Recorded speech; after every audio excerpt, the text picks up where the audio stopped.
ఈ ప్రపంచంలో దేవుడు ఎవరి హృదయంలో ఉండరో వారి హృదయం రాతి గుండె.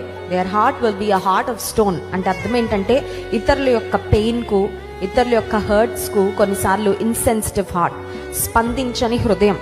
ఇంకొక మాటలో చెప్పాలంటే రాతి గుండె.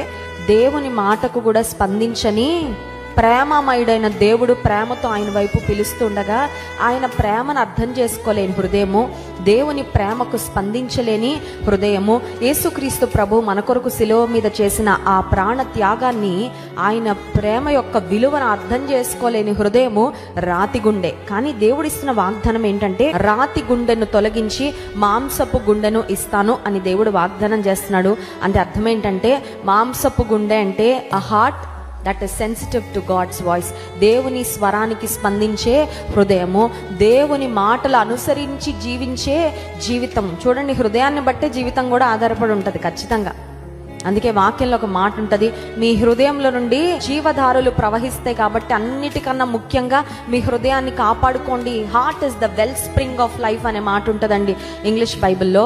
హృదయంలో నుండి జీవధారలు ఉబుకుతాయంట. అందుకని హృదయాన్ని చాలా జాగ్రత్తగా కాపాడుకోవాలి.